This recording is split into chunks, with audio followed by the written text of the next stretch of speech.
Hey everybody, welcome to Active Churches Online. My name is Joe. And I'm Shauna, and we're on the team here. And we want to say happy Father's Day to all you dads out there. However fatherhood looks like for you, whether you're a single dad, whether you're a new dad, whether you've been dadding for a long time, we want to say we see you and we love you. And maybe Father's Day looks a little complicated for you. I know for me it's bittersweet. I lost my dad when I was younger, but I have an amazing bonus dad in my life. And we just want to say happy Father's Day. We love you dads out there, and we want to celebrate you today.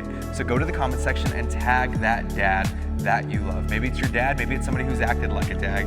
We want to do something special for them. Yeah, so tag a dad in the comments to win an awesome gift card today. We're so excited to celebrate you. Hey, Active Church, we have some awesome things coming up, but this past week we just had something called Team Night. Team Night was a night for all of our activators to get together for the very first time in a long time to prepare and plan for what is coming up next. Shauna, tell them about what's coming up. It was so awesome to see all of our activators, but we are even more excited for this Sunday, June 28th, Relaunch Sunday, 9 and 10:45. Next Sunday, we're going to be meeting at our Active Church Yucaipa location, and we cannot wait to see you. It's been the first time gathering in a long time. You're going to see some social distancing protocols, but it's going to be the same Active Church experience. And this is all possible because of your love and your generosity. In this season of quarantine, in this season of doing Active at home, we've seen so many stories rise to the surface. We've seen people give their life to Jesus. We've had some awesome Provide Hope moments. And because of you, we're able to go into this next season strong. Partner with us through your active giving today. And there's two ways that you can give with us. You can text the amount to the number on the screen, or you can visit us at activechurches.com and just click the give button. Your giving truly changes the world. And if you're new here, welcome. We are so excited you joined us.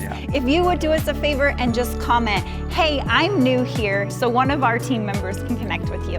And in this next moment, we're going to have a moment of worship. And if you don't know what worship is just praying to God with music. And we want to invite you to engage with us, whether it's through singing or writing in the comment section. We want this moment to be designed for you. So would you worship with us in this next moment? And Active Church, I just want to say, welcome home.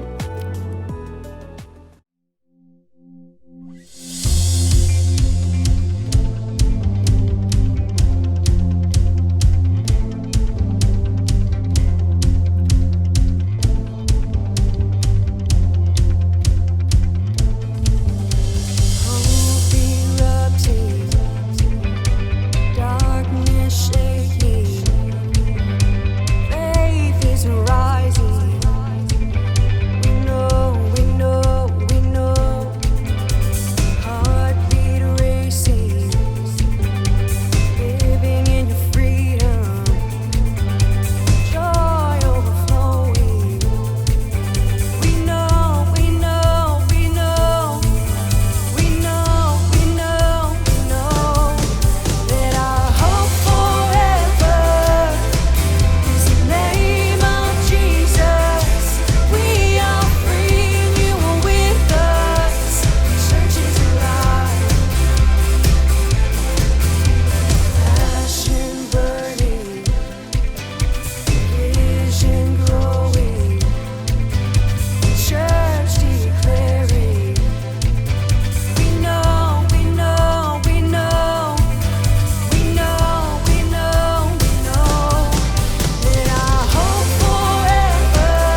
Jesus' blood and righteousness, I dare not trust the sweetest frame, but wholly trust in Jesus' name.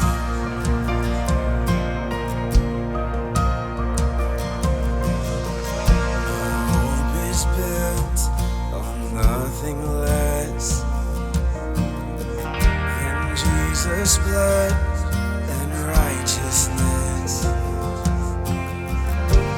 dare not trust the sweetest frame, but wholly trust in Jesus' name. Christ alone, the cornerstone, the weak made strong in the Savior's love. Through the storm, He is Lord, Lord of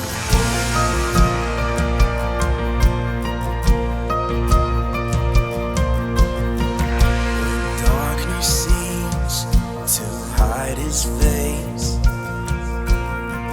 I rest on His unchanging grace.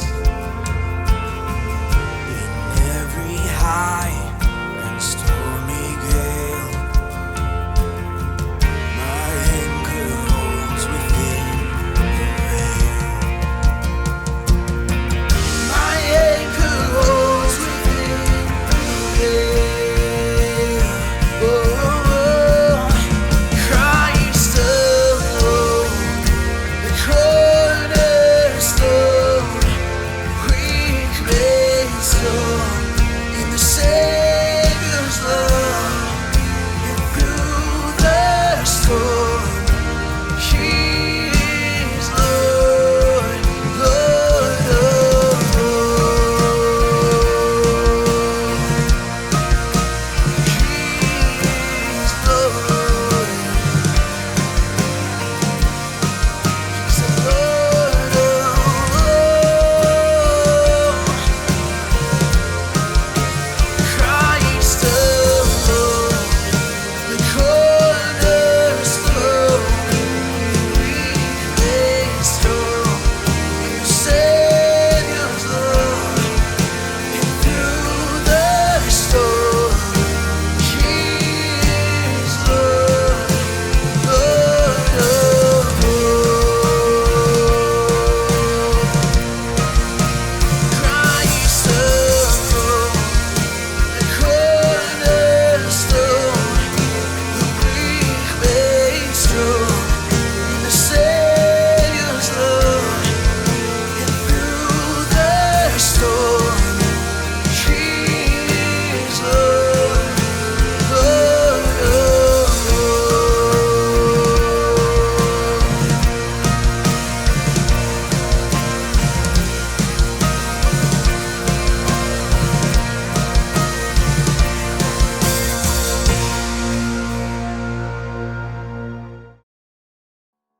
I love these moments of worship that we have together, Active. Scattered but still gathered. We are one church in so many different locations. We're singing from our cars, from our homes, from our phones, and we've been doing that in so many places for the past 3 months. So I'm excited to say that next Sunday on June 28th, we're going to be relaunching our in-person services at our Yucaipa location at 9 o'clock and 10:45. You heard that right. 9 o'clock and 10:45, our in-person services are going to be restarting. So I hope to see you then. And for those who are watching from maybe another state, even other countries like we know we have watching, or maybe another county, we want to let you know that we are still going to be having the same level of active church at home for you. We want you to be a part of the active church community wherever you're at, because the story is not confined to a building.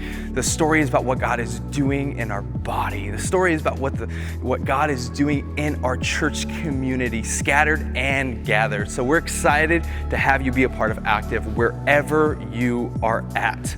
Finally, tomorrow we are having our pickup parade for Kids Blitz.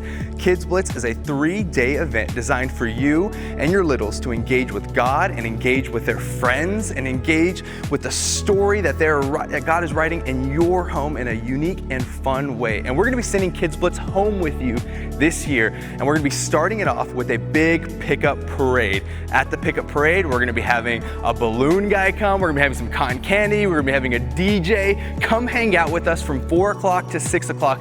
Drive through, pick up your Kids Blitz box, and get ready for a 3-day fun adventure for you and your family. You don't want to miss this. Your littles don't want to miss this. It's going to be such an incredible event. And we're able to have Kids Blitz and relaunch big because of your generosity. So thank you, Active, for being so generous. Thank you, Active, for loving so well. Thank you, Active, for creating fun, safe, and engaging environments for your students in all seasons. So hey, do me a favor, pull out your phone right now, and would you consider this with me? Would you consider being a part of partnering with us as we tell a better story?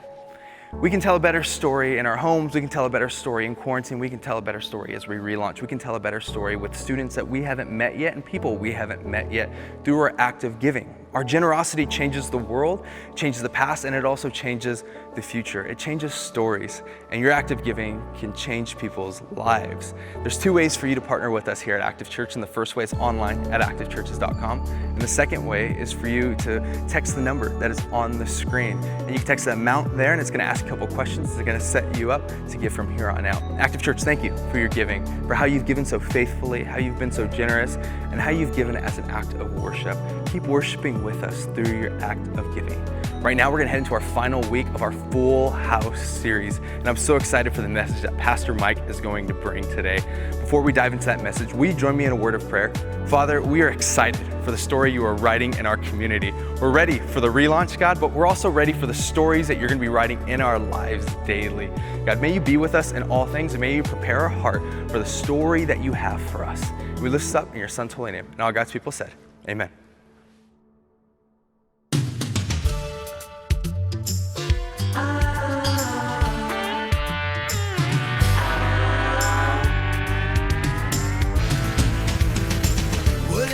Happened to predictability? The milkman, the paperboy, evening TV. Everywhere you look, everywhere there's a heart, a hand to hold on to. Everywhere you look, everywhere there's a face of somebody who needs you. Everywhere you look, when you're lost down there, when you're all alone, the light is waiting. Carry you home everywhere you look.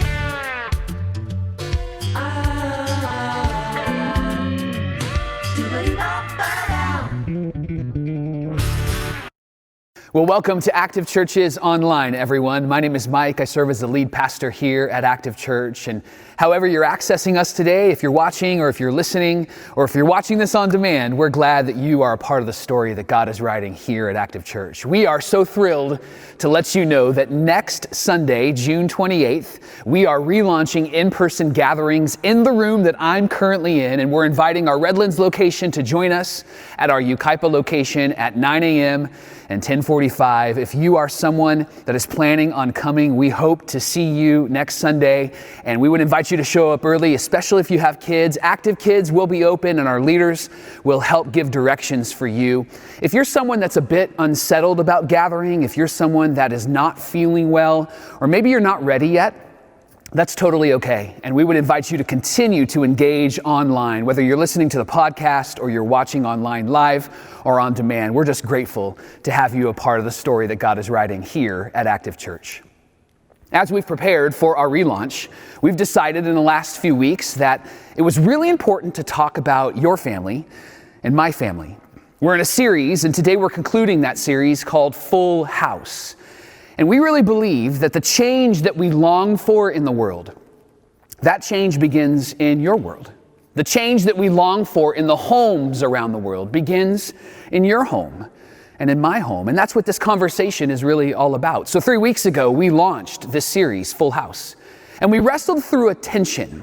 The tension was this, that Jesus has invited us to live in an ideal while we still live in the real. That there's an ideal that we're pursuing in life and in our families. But a lot of us are living a real life with our real family. And often what we'll try to do is we'll try to adjust the ideal so that we're comfortable in the real. But Jesus doesn't do that. Jesus came and invited us to live the best possible story through his death and his resurrection and our trust in him. And yet, even as he invites us to do that, he doesn't condemn us in our real life. And what you and I discovered in week 1 is that even if we would try to adjust the ideal so that we're comfortable in our personal, real life, we wouldn't do it for those that we love. And that's because we belong to Jesus. That's because we were created by God, and we want those that we love to live in the best possible story. And at Active, we believe that best possible story is found in Jesus, for you and for your family. And then in week 2, we shared an ideal question together. It's a question that we believe if you asked once a day in your family, it would change your family. The question was this: what can I do to help? And it changes your family because it allows you, it teaches you, it helps you to lean in, to serve, to take all of who you are and give it away, to benefit those that you love in your family. Not only does it change your family, but it changes you. It changes your heart. It positions your heart in the way that Jesus has positioned himself in your life, that he gave of himself for you. He said, I didn't come to be served, but to serve. And then he invites you and me, husbands, wives, moms, dads, teenagers, kids, grandparents, aunts, uncles, to love our family in the way that he has loved us. Through that question, what can I do to help? Which brings us to the final conversation in the Full House series. And this conversation has a tension that I want us to ride, not solve. The tension is this: do you want to inherit a legacy? Or do you want to build a legacy? The fact of the matter is, here on Father's Day, happy Father's Day to all the dads and the father-like figures that are watching. The fact of the matter is that we all are leaving a legacy. We all are telling a better story, and we're influencing our family and our extended family and our generational family. You and I, and we already know this, you and I are heavily influenced and shaped by our parents, by those that raised us. And they were heavily influenced and shaped by those that raised them. The previous generation has passed along their perspectives, their ideas, the way that they speak to people, the way that they treat people. And yes, we can still learn and grow and discover more, but let's be honest. You and I are influenced by the previous generation, by those who raised us. I'm impacted by my grandmother, my dad's mom. She passed away almost 20 years ago. Man, it feels like she's just been around last week. And yet 20 years ago, my grandmother Lorraine passed away. And yet she still holds impact and influence over my life. She had a phrase that she would use often in life as she talked with us grandsons and talked with people and family. She would always say, just give me Jesus. She wanted people to meet Jesus and learn to follow Jesus, because she was meeting Jesus and learning to follow Jesus. And she discovered the love that God has brought through his son, Jesus. Even in her last few days, she was talking about her faith and talking about Jesus. I remember my dad telling me about a moment where she called him from her hospital room. She could hardly speak. And she said, Jimmy, to my dad, Jimmy, could you bring down the book that's on my nightstand?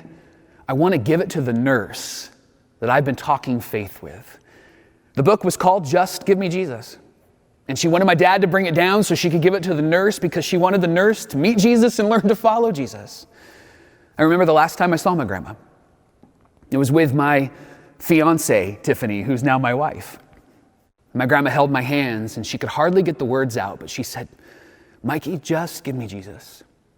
And then she smiled at me and she said, I'm praying for you. I discovered from my grandfather later on that her prayer was for one of us 4 boys, me or my 3 brothers, to be a pastor, to get into ministry. So it's her fault that I'm here. And I'm so thankful for her prayers because God answered that prayer with yes. And that's why I do what I do today. My life is shaped and influenced by my grandmother, who's been passed away for almost 20 years. Each of us have been influenced and shaped by the previous generation. And then get this, something we already know, but maybe never talk about. One day, you and I will be someone's previous generation. You and I, what we're doing today is shaping and forming the next generation, not just our immediate family, not just our extended family, but our generational family. One day somebody's going to talk about you and they may not remember your name, but they're going to feel your influence. We all have heard the phrase that actions speak louder than words. Well, may I suggest to you today, as we walk through this final conversation in the Full House series, that actions don't merely speak louder than words, that actions echo into the next generation. And today I want to share a story with you about a family from the pages and documents that we call the Bible. And they're not a perfect family, they're really messy, and we'll discover that in just a minute. But I want to share a story with you of a pretty remarkable family. This story spans over 60 years, and this story is powerful. And what we'll learn is what we've just talked about, how actions echo into the next generation. There was one decision that was made in the history of this family, and it changed the world. And again, it's not a perfect family. It's not the ideal family. But this one action is ideal. And it invited someone to make a powerful decision that changed his home and his family, and ultimately it changed the world. So here's what I want to do. I want to narrate this story for you because it does span about 60 years. It's about 30 chapters in the document called Genesis. And if you'd like to follow along, if you have a Bible or the Bible app on your phone, we're going to bounce around in the document of Genesis at the beginning of the Bible. And there'll be some places where I'll stop and we'll dive deep into the words because the narration of the story needs to stop because these words are significant and remarkable. But I want to narrate this story for you.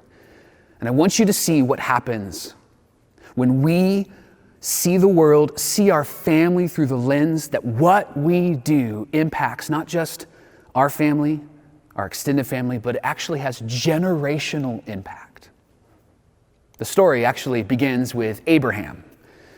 Abraham is the father of a few different religions, those who are a part of Islam, those who are a part of Judaism, and of course, you and I who are pursuing God from the perspective of Christianity. We believe that Jesus came and died and rose again. And that's why we trust in God, because of the work of Jesus. Abraham is really the launching point for our faith. And Abraham had a son, his name is Isaac. And Isaac had 2 sons, Jacob and Esau, and they had a tension, and that's important and a heavy piece of this story, and we'll get to that in a minute. But Jacob ended up having 12 sons. He had a huge family. And his youngest son was Joseph. And Joseph was Jacob's favorite son, favorite child. Do you know what I'm talking about? Many of you are probably the favorite child. I am the favorite child in my family. And if my brothers are watching, you know that it's true. If you're the favorite child and you're watching this, maybe just put a emoji, a hand-raise emoji, because you know that it's true. You know your parents like you the best, right? Joseph was Jacob's favorite child for a really interesting reason. Joseph was his favorite because Joseph was the son of Jacob's favorite wife. And yes, you heard me right. Jacob had multiple wives and had multiple kids with not just his wives, but what they called maidservants. So his story is messy. And yet let it be a reminder that God can take your messiness and turn it into a message, because Jacob is a part of the story of Jesus. One day, Joseph goes out to see his 11 brothers, and they're very jealous of him. And as he makes his way out, they had a plot to get rid of him, to kill him. And so when he shows up, he makes a comment and they attack him and they throw him into a pit. And their plan was to take his life. And then one of the brothers had a wave of compassion just overcome his heart. And he said, instead of taking his life, why don't we just sell him? No, that doesn't seem very compassionate, right? But they decide instead of taking his life, let's just sell him to some slave traders, some foreigners that walked by their land. And so they do. And then they took his jacket and they covered it in blood and they took it back to his father Jacob and they said, Joseph is dead. Meanwhile, Joseph is 17 years old and he is now a slave. And he belongs to a man named Potiphar. And Potiphar was the captain of the Egyptian army. And Joseph is working with Potiphar as a slave, as a young teenager. And he earns the right to take over Potiphar's household. And while he earns that right, Potiphar's wife notices him, finds him very attractive. And there's a story in Genesis that speaks to a moment where she propositions him. She actually wants him in a very sexual way. And 2 or 3 times she goes after Joseph. And the third time he says something pretty remarkable, and it's recorded in Genesis. He says, how could I do such a wicked thing and sin against my God? And then he runs from her, and as he runs, she grabs his jacket, it comes off, and then she uses the jacket as evidence that he tried to attack her. And so Potiphar loses his mind, and he jails Joseph. And while Joseph is in jail, he meets 2 friends, and they had dreams. And Joseph says, hey, God's given me the ability to kind of navigate the dreams of other people. And so would you tell me your dreams? And as they talk, he interprets the dream. One of the dreams he says to the young man, your life is going to be taken from you. I'm so sorry. Then the other young man, he says, you're going to be restored to your position with the Pharaoh. And when you're restored, would you do me a favor? Would you remember me? And those dreams, actually, they come true. And one of the young men, his life is taken. The other, he's restored to his place of honor and yet forgets Joseph for about 2 years. Now, if you're Joseph in this moment, you're probably feeling crushed and defeated. Not only have your brothers betrayed you, not only are you a slave, not only has your reputation been trashed, here you are in prison and you help someone get out of prison. You help them to know that there is still hope to be had, and then they forget you. It would feel like a moment where you would say, forget all of this and forget you, God. And yet all throughout the life of Joseph, this statement is recorded in the document of Genesis. And one of the statements is found in Genesis chapter 39, starting in verse 21. And it reads this way. The Lord was with him. To which maybe you and I would push back and go, wait a second, God was with him? If God was with him, he wouldn't have been attacked by his brothers. And if God was with him, he wouldn't have been sold into slavery. And if God was with him, he wouldn't have been falsely accused. And if God was with him, he wouldn't have been forgotten. If God was with him, he wouldn't have had to build a good relationship with a prison warden. And yet Joseph held the conviction in his heart that God was with him. Which brings up a really interesting question. Where did he learn that? We'll discover that in just a minute. There's this moment 2 years later after Joseph has this interaction with this young man who was restored to his position. There's a moment where the Pharaoh has a dream. And in that moment, this young man who's serving the Pharaoh says, oh yeah, Joseph. And he says, this guy told me about what my dream meant, and so maybe he can help you. So they bring Joseph to the Pharaoh. They clean him up. They shave him. They shower him. And he comes before the Pharaoh, and the Pharaoh says, can you interpret my dream? And Joseph says, nope. To which, again, you and I would probably go, what are you doing, Joseph? This is your chance. Like, maybe even lie. And yet Joseph says, I can't. But you know who can? God. Because Joseph wanted the Pharaoh to know that God is the one that we are held accountable to. that God is the one that's doing work, and that better stories are found in a relationship with the God of the universe. So the Pharaoh tells him his dream. Joseph begins to pray and seek God's wisdom, and then he comes back to the Pharaoh. Fascinating story. He comes back to the Pharaoh and he says, here's what your dream means. He says, Your Highness, for 7 years we're going to have a harvest that we won't even be able to contain. Rain will come, plants will grow, and we are going to have so much that we won't even know what to do with. And then after 7 years, there's going to be 7 years of drought. And in that 7 years, we're not going to have anything, and the surrounding nations will not have anything. And so then Joseph says, as a prisoner to the Pharaoh, as a prisoner to the king, Joseph says, here's what you should do. You should store up for 7 years so that you can take care of your nation and the surrounding nations. So that in the next 7 years, we can serve them and actually make some money.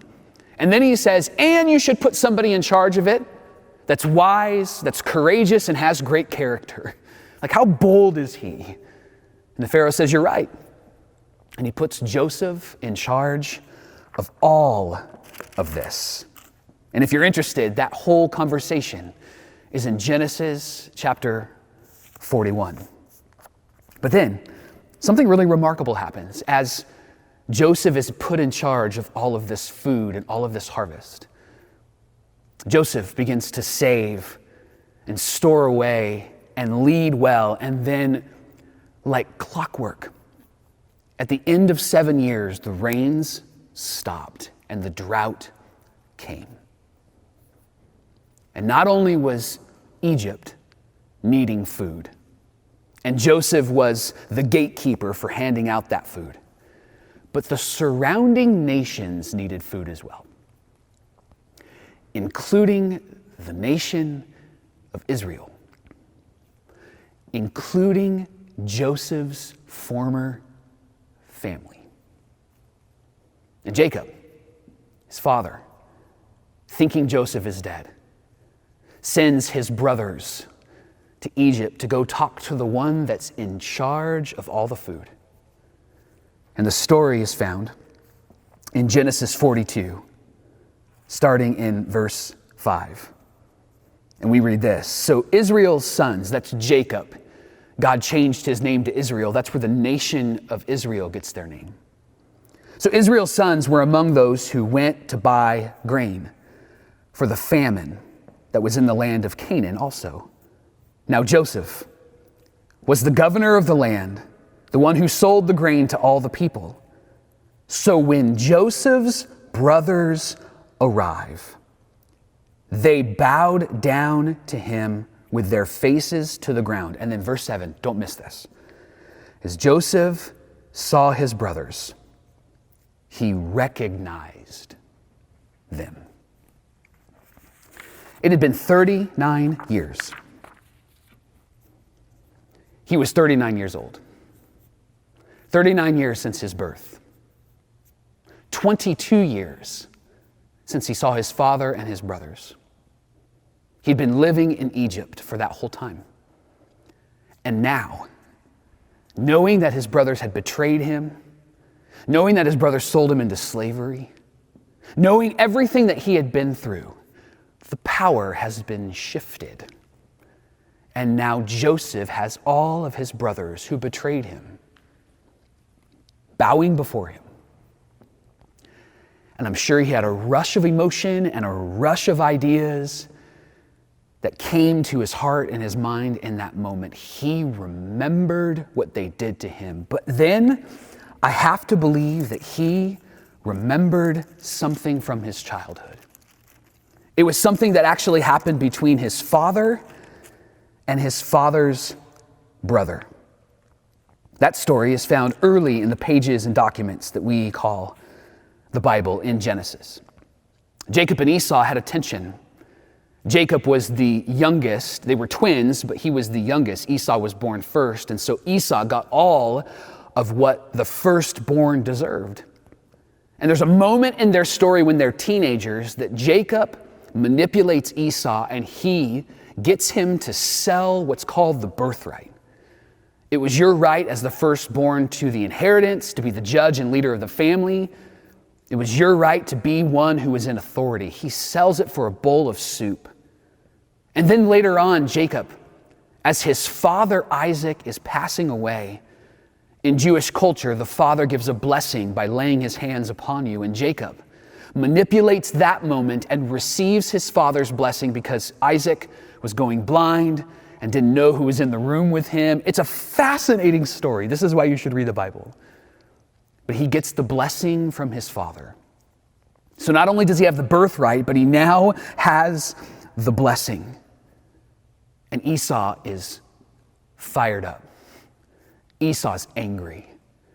And the writer of Genesis, in Genesis 27, verse 41, tells us this, that Esau held a grudge against Jacob because of the blessing his father had given him. And he said to himself, the days of mourning for my father are near, which means that he's about to pass away.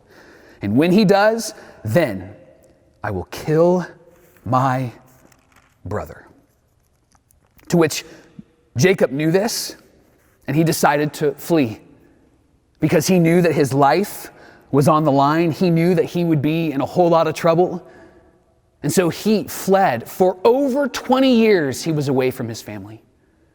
And along the way, his family grew. He became very rich. He had many, many sons, multiple wives, as we've learned. And one of his sons was Joseph. And then there's this moment where Jacob says that God just moved my heart. And it's found in Genesis 31, starting in verse 3. It says this, then the Lord said to Jacob, go back to the land of your fathers and to your relatives. To which Jacob probably sensed, like, I'm afraid to do that because I don't know what Esau's going to do to me. And then God responded with these words, I will be with you. Do you remember Joseph believing that in every circumstance, no matter how good or how bad, he believed the Lord was with him? Perhaps this is where it started. But it gets even better. Jacob then returns to where he was born, knowing that his brother was going to greet him there. And we're told in Genesis 33 that Esau hears about this, and they go to meet each other, and Jacob is afraid, and we don't even know how Esau is feeling. But we're told in Genesis chapter 33, starting in verse 1, that Jacob arrives and he looks up, and there was Esau. And listen to these words. Coming with his 400 men. Esau shows up with a small army. So Jacob does something fascinating, and I don't want you to miss this, so lean in. It says this in verse 1, so he divided his children among Leah and Rachel and his two maidservants. So those are his wives and then mothers of his extended family. In verse 2, it says he put the servants and their children in front, Leah and her children next, and then Rachel and Joseph in the rear.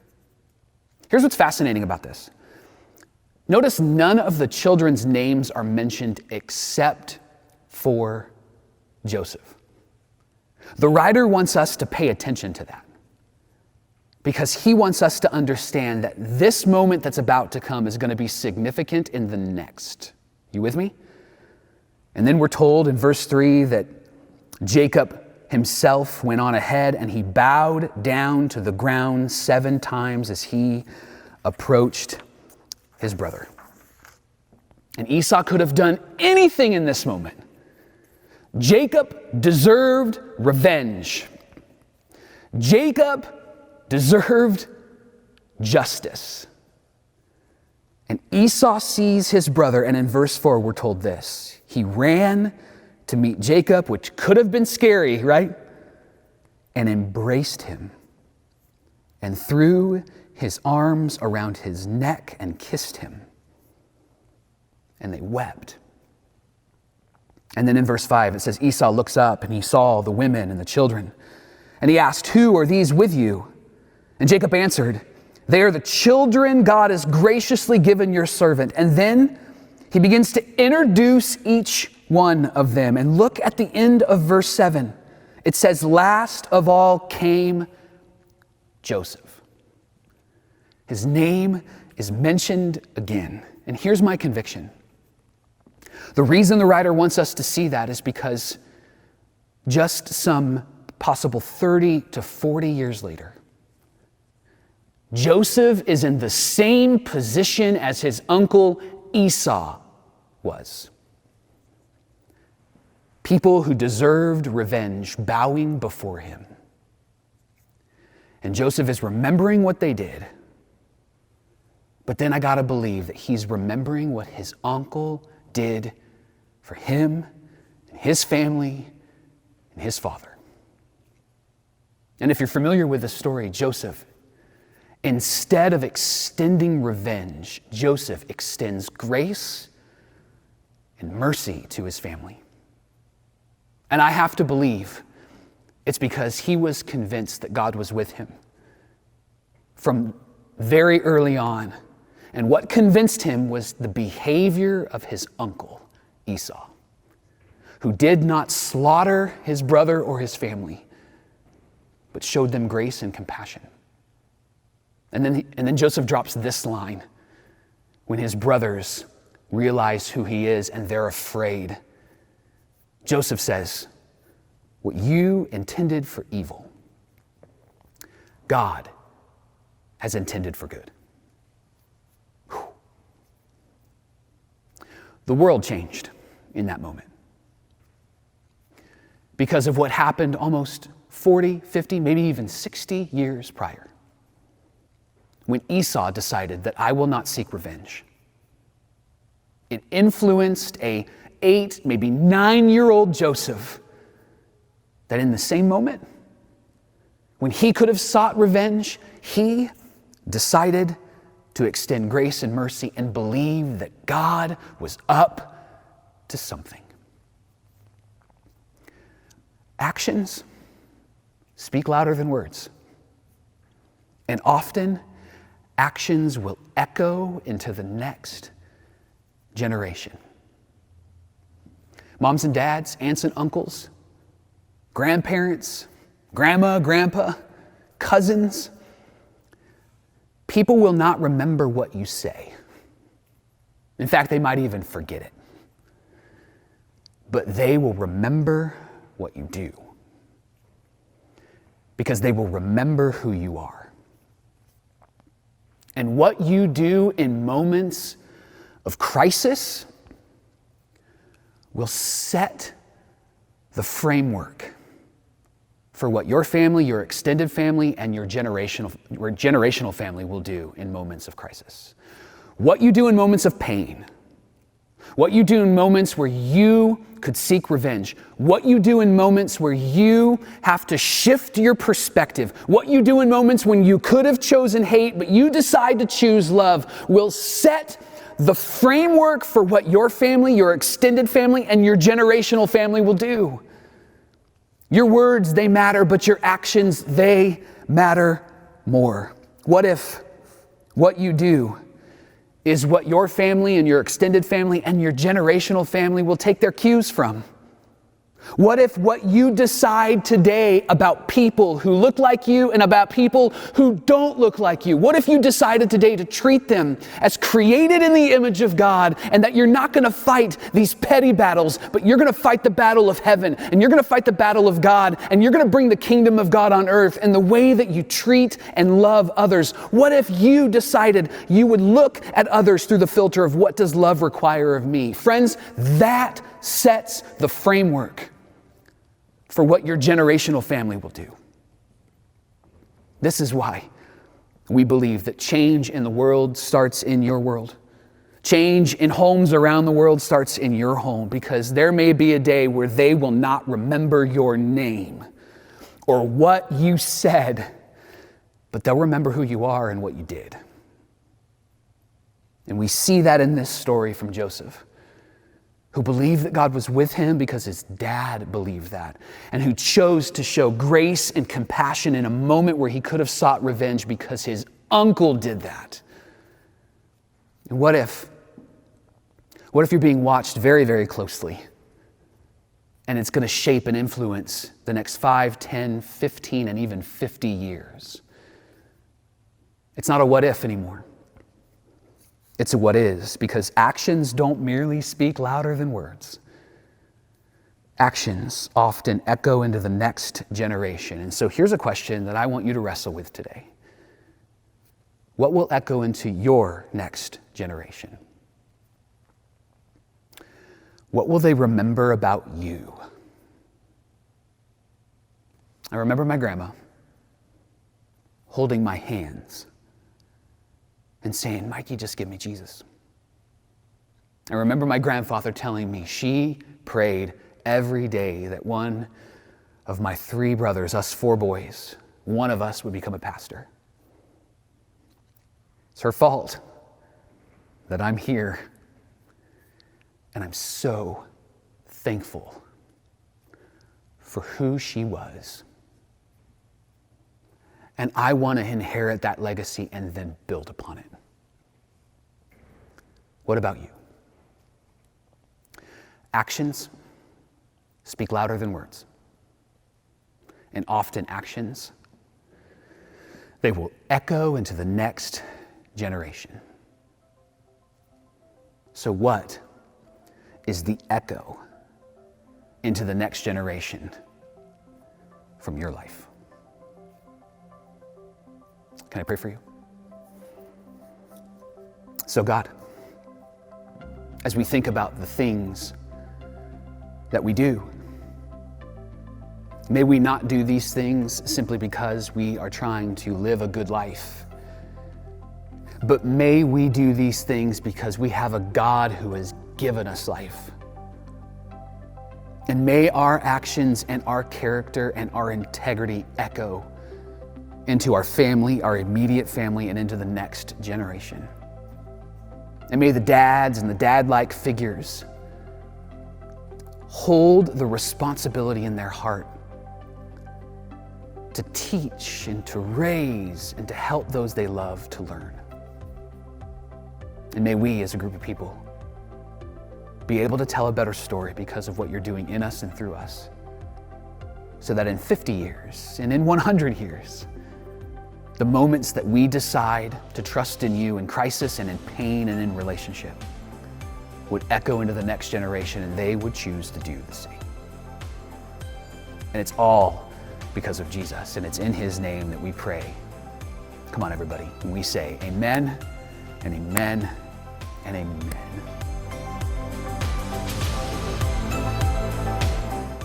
On the behalf of the Active team, to all you dads out there, we want to say one more time, Happy Father's Day.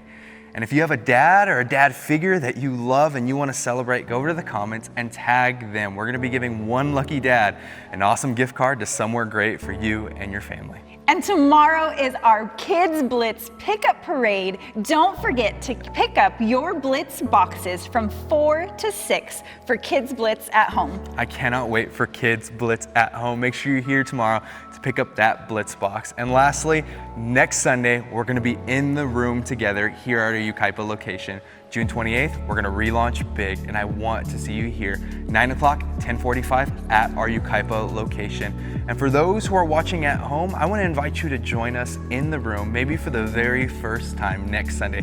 I cannot wait to see you next Sunday here at Active Church. And can I just say thank you for your giving. Thank you for the way that you love Active Church through your act of generosity. I cannot wait to tell a better story with you. And there are 2 ways for you to give with us today. You can visit us at activechurches.com and just click the give button, or you can text the amount to the number on the screen. Active Church, we cannot wait to see you next week. We love you guys.